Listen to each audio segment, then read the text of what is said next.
오늘 하루 대한민국에서 10명이 넘는 사람이 아무도 모르는 곳에서 혼자 죽었습니다. 2024년 고독사 사망자 3,924명, 전체 사망자 100명 중 1명이 넘습니다. 그리고 지금 이 순간 당신 주변의 3명 중 1명은 도움받을 곳이 없는 상태입니다. 우리는 지금 어쩌면 역사상 가장 많은 사람들이 한 지붕 아래 살면서도 가장 깊은 고독을 느끼는 시대를 살고 있습니다. 길을 걸으면 사람들이 넘쳐나고 스마트폰 화면 속엔 수천 개의 연락처가 저장되어 있습니다. 그런데도 우리 사회에는 누군가 쓰러져도 며칠이 지나도록 아무도 그 사실을 모르는 일이 매일같이 벌어지고 있습니다. 오늘 이 영상은 그 이야기를 합니다. 숫자로 시작하겠습니다. 2024년 대한민국에서 홀로 죽음을 맞이한 사람의 수는 3,924명입니다. 하루 평균으로 따지면 매일 10명이 넘는 사람이 아무도 모르는 곳에서 홀로 마지막 숨을 거두고 있다는 뜻입니다. 이 숫자는 단순한 통계가 아닙니다. 그것은 누군가의 아버지이고 누군가의 이웃이며 어쩌면 우리가 한 번쯤 스쳐 지나갔을 그 사람의 이야기입니다. 오늘 이 영상에서는 우리 사회의 가장 어두운 단면인 고독사의 현실을 직시하고 그 문제를 막기 위해 지금 이 순간에도 현장에서 작동하고 있는 스마트 돌봄 서비스의 생생한 사례들을 낱낱이 살펴보겠습니다. 끝까지 함께 해주세요. 대한민국의 가구 형태가 빠르게 바뀌고 있습니다. 불과 수십 년 전만 해도 대가족이 한 울타리 안에서 함께 생활하는 것이 당연했던 나라였습니다. 할머니와 할아버지가 방 한 칸에, 부모님이 또 다른 방에 아이들이 마루를 뛰어다니던 풍경. 그 풍경이 이제는 빠르게 사라지고 있습니다. 2024년 기준으로 전국 1인 가구의 비율은 36.1%에 달합니다. 이것이 어떤 의미인지 잠깐 생각해 보겠습니다. 대한민국 전체 가구 중 세 집에 한 집 이상이 혼자 사는 사람으로 이루어져 있다는 뜻입니다. 주변을 한번 돌아보세요. 여러분 주변의 아파트 단지를 떠올려 보세요. 그 창문들 중 3개의 하나 이상은 혼자 사는 사람의 공간입니다. 1인 가구의 증가 자체가 반드시 문제는 아닙니다. 자발적으로 혼자 사는 삶을 선택한 사람들도 많고 그것은 충분히 존중받아야 할 삶의 방식입니다. 문제는 그 혼자 사는 삶이 사회적 고립으로 이어질 때 시작됩니다. 19세 이상 국민 3명 중 1명, 정확히는 33%가 도움을 받을 곳이 없는 사회적 고립 상태에 있습니다. 이 수치를 가만히 들여다보면 섬뜩함을 느끼게 됩니다. 3사람이 나란히 걷고 있다면 그 중 한 사람은 지금 이 순간 어딘가에 아프거나 힘든 일이 생겨도 전화할 사람이 없는 상태라는 의미입니다. 아플 때 병원에 같이 가줄 사람도, 힘든 날 문자 한 통 보낼 수 있는 사람도 없는 삶.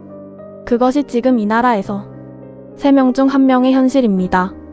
이 두 가지 숫자, 36.1%의 1인 가구 비율과 33%의 사회적 고립률이 교차하는 지점에서 고독사의 씨앗이 자라납니다. 혼자 살면서 도움받을 곳도 없는 사람. 그 사람이 어느 날 집안에서 쓰러진다면 어떻게 될까요? 며칠이 지나도 아무도 모릅니다. 일주일이 지나도 한 달이 지나도 그리고 어느 날 이상한 냄새를 맡은 이웃이나 임대인이 문을 두드리면서야 비로소 세상은 그 죽음을 알게 됩니다. 이것이 지금 우리가 살고 있는 세계의 모습입니다. 화려한 도시의 불빛 아래 수백만 명이 오가는 거리 한편에서 누군가는 조용히 혼자 삶을 마감하고 있습니다. 이제 본격적으로 숫자를 들여다볼 시간입니다. 감정을 가라앉히고 냉정하게 데이터를 봐야 합니다. 왜냐하면 이 숫자들이 우리가 왜 이 문제를 지금 당장 그리고 진지하게 다루어야 하는지를 가장 명확하게 보여주기 때문입니다. 2024년 고독사 사망자 수는 3,924명입니다. 2023년과 비교하면 263명이 늘었습니다. 증가율로 따지면 7.2%입니다. 전체 사망자 100명당 고독사 사망자 수는 1.09명입니다. 이는 단순히 숫자가 늘어난 것이 아닙니다. 매년 해마다 이 숫자는 꾸준히 올라가고 있다는 사실이 더욱 무겁습니다. 지역별로 살펴보면 경기도가 894명으로 가장 많고 서울이 784명, 부산이 367명 순입니다. 인구가 많은 대도시권에 집중되어 있지만 이것은 단순히 인구 규모의 문제만이 아닙니다. 도시 특유의 익명성, 이웃과 단절된 아파트 문화, 빠르게 돌아가는 도시의 리듬 속에서 뒤처진 사람들이 더 쉽게 사각지대로 밀려나기 때문이기도 합니다. 그렇다면 누가 가장 위험할까요? 성별과 연령대를 보면 충격적인 편중 현상이 드러납니다. 고독사 사망자 중 남성이 무려 81.7%입니다. 여성은 15.4%에 그칩니다. 남성이 여성보다 5배 이상 고독사에 취약하다는 뜻입니다. 연령별로는 60대가 32.4%로 가장 높고 50대가 30.5%로 그 뒤를 잇습니다. 이 두 연령대를 합치면 전체의 62.9%가 넘습니다. 즉 고독사의 가장 핵심적인 위험군은 바로 50대와 60대 남성이라는 것입니다. 중장년 남성 한때는 직장에서, 가정에서, 사회에서 중심적인 역할을 했던 그 세대가 지금 가장 고독하게 삶을 마감하고 있습니다. 왜 남성일까요? 왜 50대, 60대일까요? 이 세대의 남성들은 대체로 관계망을 직장 중심으로 유지해왔습니다. 퇴직과 함께 그 관계망이 한꺼번에 무너지고 가족과도 정서적으로 멀어진 경우가 많습니다. 취미도 친구도 말을 나눌 이유도 없이 그저 익숙한 집 한 칸에 갇혀 서서히 세상과의 연결을 잃어가는 것입니다. 또 하나 눈길을 끄는 수치가 있습니다. 자살로 인한 고독사 비중입니다. 전체 고독사 중 13.4%가 자살입니다. 그런데 이 비율이 연령이 낮아질수록 급격히 올라갑니다. 20대 이하에서는 무려 57.4%, 30대에서는 43.3%가 자살에 의한 고독사입니다. 고독사가 단순히 노인 문제만이 아니라는 것을 이 수치가 분명하게 보여줍니다. 젊은 세대의 고독사는 오히려 더 비극적인 형태로 나타나고 있습니다. 기초생활보장수급을 받았던 이력이 있는 고독사 사망자는 39.1%였습니다. 경제적 빈곤이 고독사와 얼마나 긴밀하게 연결되어 있는지를 보여주는 수치입니다. 가난함과 고립됨, 이 두 가지가 겹쳐질 때 고독사의 위험은 배가 됩니다. 이 숫자들이 말해주는 것은 분명합니다. 고독사는 특별한 누군가의 이야기가 아닙니다. 이 사회가 그냥 내버려 둔다면 우리 중 누구라도 그 3,924명 중 한 명이 될 수 있습니다. 여기서 잠깐 이 영상이 도움이 되셨다면 지금 바로 구독과 좋아요 버튼을 눌러주세요. 여러분의 작은 클릭이 큰 힘이 됩니다. 그리고 혹시 주변에 혼자 사시는 분이 계시다면 이 영상을 꼭 공유해주세요. 그것이 그분의 생명을 지키는 첫걸음이 될 수도 있습니다. 고독사를 이야기할 때 우리가 흔히 떠올리는 장면은 노인 한 분이 낡은 단독주택에서 홀로 돌아가시는 모습입니다. 그 이미지가 완전히 틀린 것은 아닙니다. 실제로 발생 장소별로 보면 주택이 48.9%로 가장 큰 비중을 차지합니다. 그러나 고독사가 벌어지는 공간의 지형도는 지금 이 순간에도 변화하고 있습니다. 아파트에서도 19.7%의 고독사가 발생합니다. 현관문 하나를 사이에 두고 수백 세대가 함께 살면서도 옆집 사람이 언제 죽었는지조차 모르는 것이 아파트 문화의 현실입니다. 원룸이나 오피스텔도 19.6%를 차지합니다. 사회초년생들이나 갑자기 혼자가 된 중장년층이 밀집해 있는 이 공간에서도 고독사는 조용히 일어나고 있습니다. 그런데 지난 5년간의 추세를 보면 더욱 주목해야 할 변화가 있습니다. 고시원과 여관, 모텔에서 발생하는 고독사가 꾸준히 늘고 있다는 점입니다. 고시원이 4.8%, 여관과 모텔이 4.2%를 차지하고 있으며 이 비중은 최근 5년간 증가 추세입니다. 이것이 의미하는 바는 무엇일까요? 고시원과 여관은 어떤 사람들이 거주하는 공간일까요? 그것은 집다운 집을 구할 여력이 없는 사람들의 공간입니다. 보증금도 없고 월세를 감당하기도 버거운 사람들이 하루하루 버티듯 살아가는 공간입니다. 사회적 안전망의 가장 바깥 가장자리에 위치한 사람들, 그들이 이제 고독사의 새로운 무대에 등장하고 있는 것입니다. 고시원의 특성상 칸막이 하나로 나뉜 좁은 방에 각자 은둔하듯 생활하는 경우가 많습니다. 누군가 며칠 동안 방에서 나오지 않아도 쉽게 이상함을 알아채기 어렵습니다. 여관이나 모텔도 마찬가지입니다. 장기 투숙하는 사람이 며칠째 방에서 나오지 않아도 결제가 이루어지는 한 아무도 문을 두드리지 않을 수 있습니다. 이제 최초 발견자의 변화를 봐야 합니다. 이 수치도 우리 사회의 변화를 반영합니다. 가족에 의해 발견되는 경우는 26.6%이며 지인에 의한 발견은 7.1%에 그칩니다. 그리고 이 두 비율은 감소 추세입니다. 가족과 지인이 먼저 알아채는 경우가 점점 줄어들고 있다는 것은 그만큼 인간관계의 그물망이 촘촘하지 않다는 뜻입니다. 반면 임대인, 경비원, 건물관리자에 의한 발견이 43.1%로 가장 높습니다.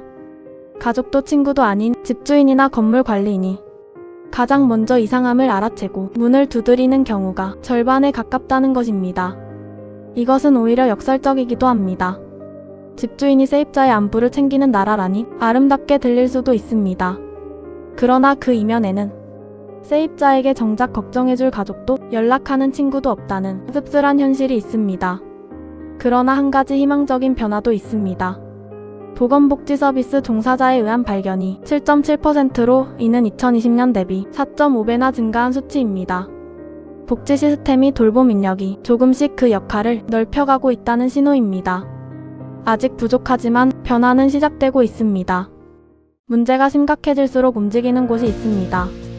중앙정부뿐 아니라 각 지방자치단체들이 고독사 예방을 위해 발빠르게 움직이기 시작했습니다. 그 노력들을 하나씩 살펴보겠습니다. 서울특별시는 행정조직 차원에서 움직였습니다. 돌봄 고독정책관이라는 전담 부서를 만들고 그 아래 고독대응과라는 독립조직을 신설했습니다. 고독 문제만을 전담하는 과학 단위의 조직이 광역시에 생겼다는 것은 이 문제의 심각성을 행정이 공식적으로 인정했다는 뜻입니다. 서울시는 여기서 그치지 않고 고립가구 지원센터를 운영하며 광역 단위의 컨트롤 타워 역할을 하고 있습니다. 복잡하게 흩어져 있는 지원 체계를 하나의 중심점으로 모아 촘촘하고 체계적인 지원이 이루어질 수 있도록 하는 것입니다. 경상북도는 사회적고림 예방지원센터를 설치했습니다. 이 센터는 도 전체의 시군을 대상으로 컨설팅과 모니터링을 수행합니다. 경북처럼 면적이 넓고 농촌 지역이 산재한 광역도의 경우 각 지역마다 따로따로 움직이다 보면 효율이 떨어지기 마련입니다. 도 단위에서 중심을 잡고 시군별로 맞춤형 지도와 지원을 제공하는 이 방식은 광역 단위의 통합 관리 모델로 주목받고 있습니다. 부산은 ICT와 빅데이터를 활용한 예방 체계를 구축했습니다. 디지털 기술의 힘으로 위험군을 미리 발굴하고 이상 징후를 조기에 감지하는 방향으로 나아가고 있습니다. 데이터 기반 접근법은 넓은 지역에서 한정된 인력으로 더 많은 사람을 챙길 수 있다는 장점이 있습니다. 대구는 독특한 방식을 택했습니다. 민간 협력으로 운영되는 질생단이라는 조직과 스마트 플러그 도입을 병행하고 있습니다. 질생단은 지역 주민과 민간 단체가 함께 참여해 이웃을 챙기는 방식으로 기술과 사람의 온기를 동시에 활용하는 모델입니다. 스마트 플러그는 곧 자세히 살펴볼 스마트 돌봄 서비스의 핵심 기기 중 하나입니다. 충청북도는 광역 주도의 통합적 관리 체계를 운영 중입니다. 시군별로 파편화된 지원이 아닌 도 차원에서 통합적으로 관리하는 방식을 선택했습니다. 이를 통해 지원의 일관성을 높이고 사각지대 없는 촘촘한 그물망을 만들려는 시도입니다. 이처럼 각 지자체들은 저마다의 방식으로 그러나 같은 목표를 향해 움직이고 있습니다. 고독사를 막는 것, 단 한 명이라도 더 살리는 것. 그것이 지금 이 나라 곳곳에서 벌어지고 있는 일입니다. 그런데 지자체의 노력만으로는 충분하지 않습니다. 중앙정부의 손길도 함께 닿아야 합니다. 다음 단계에서는 중앙부처들의 생애주기별 맞춤형 접근을 살펴보겠습니다. 고독사는 특정 나이대만의 문제가 아닙니다. 앞서 살펴본 것처럼 20대의 자살 비율이 57.4%에 달하는 등 젊은 세대도 결코 안전하지 않습니다. 그렇기 때문에 정부의 접근도 생애주기 전체를 아우르는 방식으로 이루어져야 합니다. 중앙부처들은 바로 이 방향으로 움직이고 있습니다. 보건복지부의 접근부터 살펴보겠습니다. 보건복지부는 우울하거나 고립될 위험이 높은 취약 노인을 대상으로 맞춤형 특화 서비스를 제공하고 있습니다. 개별 상담이 이루어지고 가사 지원도 제공됩니다. 이 서비스의 효과는 수치로 나타납니다. 자살 생각이 실제로 감소했다는 것입니다. 단순히 집에 찾아가 안부를 묻는 것에서 나아가 그 사람의 삶 속에 들어가 정서적, 실질적 지원을 제공하는 것이 얼마나 강력한 예방 효과를 가져오는지를 보여주는 사례입니다. 고용노동부는 다른 연령대를 공략했습니다.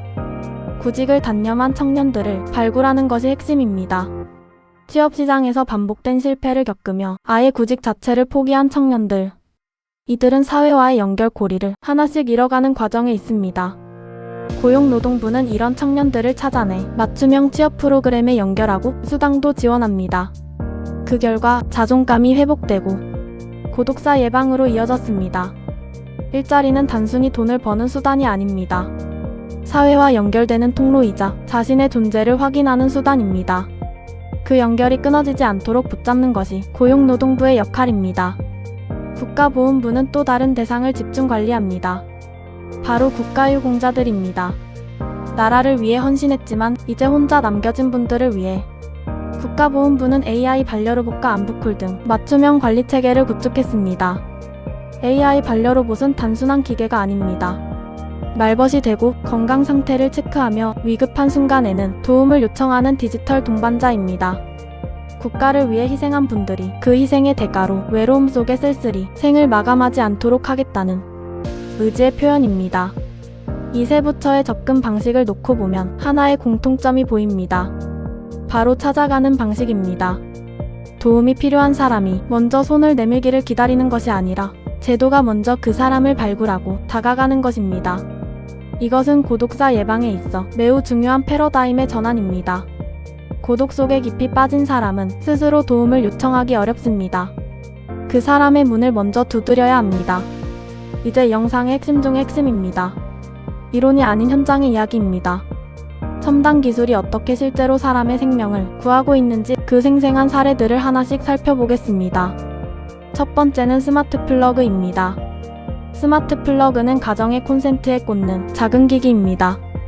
그 기기 하나가 전력 사용량의 변화를 실시간으로 감지합니다. 냉장고가 돌아가는지, 전기포트가 켜지는지, TV가 작동하는지 이 모든 전력 사용의 흐름이 데이터로 수집됩니다. 그리고 그 데이터의 흐름이 갑자기 끊기거나 이상해지면 시스템이 즉시 경보를 보냅니다. 그리고 그 경보가 실제로 한 사람의 생명을 구한 일이 있었습니다. 저혈당 쇼크로 쓰러진 한 어르신이 있었습니다. 집안에서 갑자기 의식을 잃고 쓰러진 것입니다. 저혈당 쇼크는 신속하게 대응하지 않으면 생명이 위험할 수 있는 응급 상황입니다. 그런데 어르신은 혼자였고 소리쳐 도움을 요청할 수도 없는 상태였습니다. 바로 그때 스마트 플러그가 이상을 감지했습니다. 평소와 다른 전력 사용 패턴이 포착되었고 관제 시스템으로 신호가 전달되었습니다. 관제 요원이 즉시 확인에 나섰고 결국 어르신은 적시에 발견되어 구호를 받았습니다. 작은 콘센트 하나가 사람의 목숨을 살린 것입니다. 두 번째는 AI 스피커입니다. AI 스피커는 단순히 음악을 틀거나 날씨를 알려주는 기기가 아닙니다. 홀로 사는 취약계층에게는 말 그대로 말벗이 됩니다. 하루 종일 아무와도 대화하지 못하는 사람이 AI 스피커와 이야기를 나누면서 정서적 안정감을 얻습니다. 작은 것처럼 보일 수 있지만 극도의 고립 속에서 하루하루를 버티는 사람에게 그 대화 한마디 한마디가 얼마나 소중한지는 쉽게 가늠하기 어렵습니다.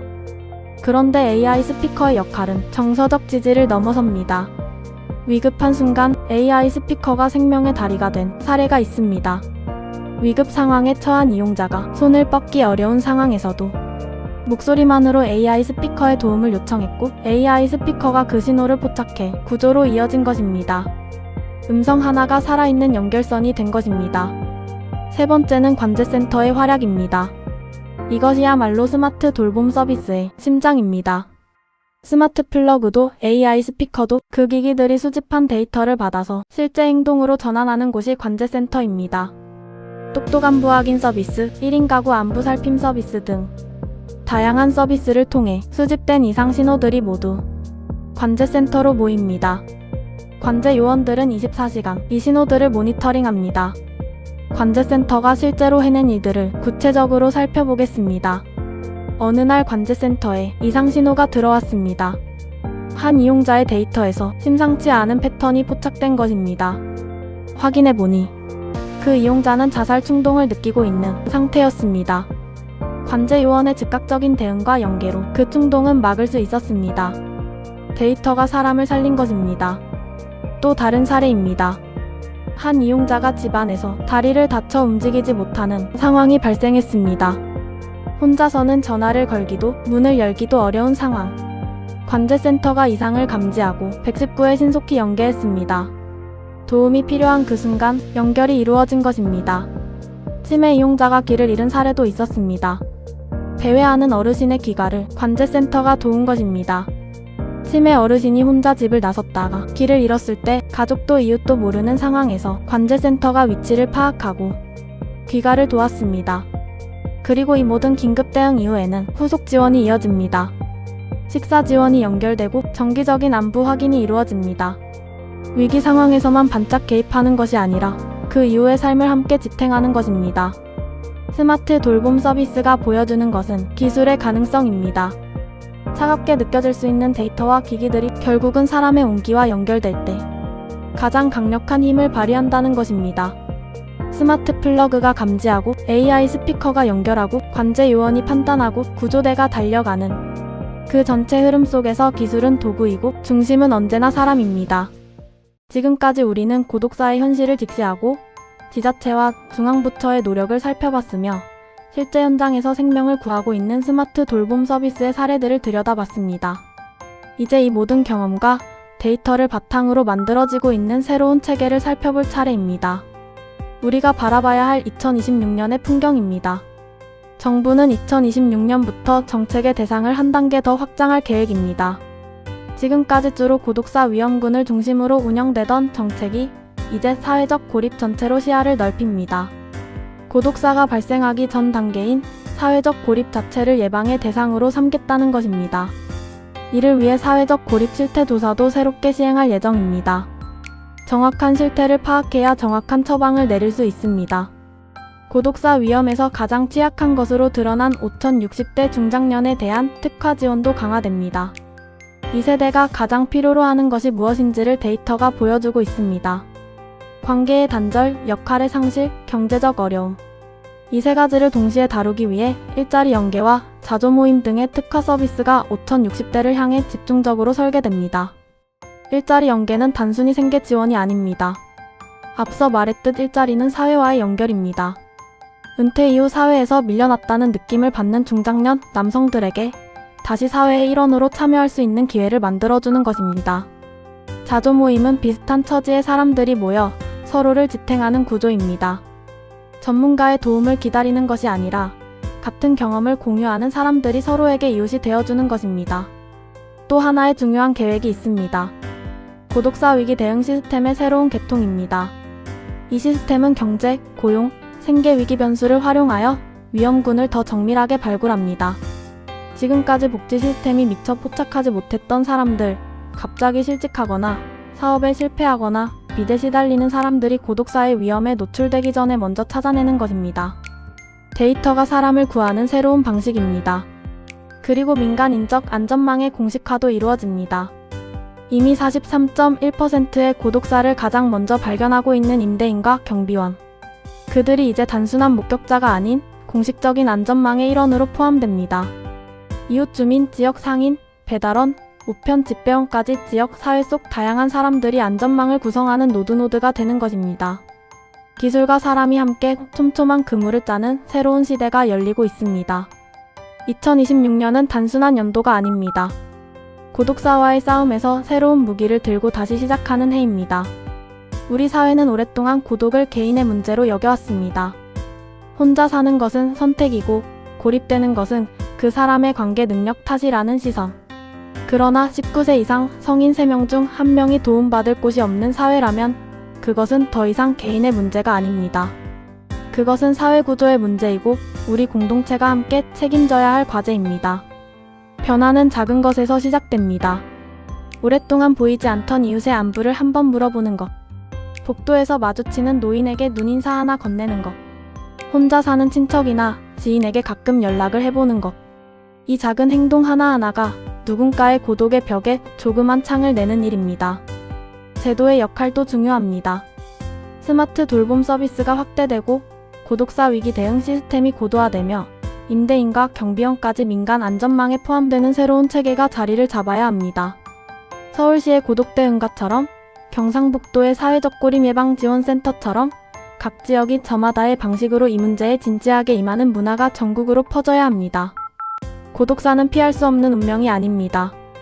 우리가 선택하지 않는 한, 우리가 그 3,924명의 숫자를 그냥 통계로만 바라보고 넘긴다면 내년에는 그 숫자가 더 늘어날 것입니다. 하지만 우리가 이 숫자 뒤에 있는 사람의 얼굴을 떠올리고 그 사람의 마지막 나날을 조금이라도 덜 외롭게 만들기 위해 뭔가를 한다면 이야기는 달라질 수 있습니다. 스마트 플러그 하나가 저혈당 쇼크로 쓰러진 어르신의 생명을 살렸습니다. AI 스피커가 절망의 끝에서 누군가의 목소리가 되어주었습니다. 관제센터의 요원이 화면 속 이상 신호를 보고 즉시 달려가 자살 충동을 막았습니다. 이 모든 일들이 지금 이 순간에도, 우리가 일상을 보내는 동안에도 어딘가에서 조용히 일어나고 있습니다. 기술이 할 수 있는 것은 많습니다. 하지만 기술이 할 수 없는 것도 있습니다. 진심으로 건네는 따뜻한 말 한마디, 문을 두드리는 손길, 눈을 맞추는 시선. 그것은 여전히 사람만이 할 수 있는 일입니다. 고립 없는 사회. 누구도 혼자 쓸쓸히 생을 마감하지 않는 사회. 그것은 먼 이상이 아닙니다. 우리가 함께 만들어갈 수 있는, 그리고 지금 이 순간부터 만들어가야 할 현실입니다. 3,924명의 이야기가 우리에게 말합니다. 더 이상 이 숫자가 늘어나지 않도록. 제도가 바뀌고 기술이 발전하고, 그리고 우리의 마음이 조금씩 이웃을 향해 열릴 때 비로소 이 숫자는 줄어들기 시작할 것입니다. 오늘 이 영상을 끝까지 보아주신 여러분 감사합니다. 이 정보가 도움이 되셨다면 구독과 좋아요로 응원해주세요. 다음 영상에서도 우리 사회의 중요한 이야기로 다시 찾아오겠습니다.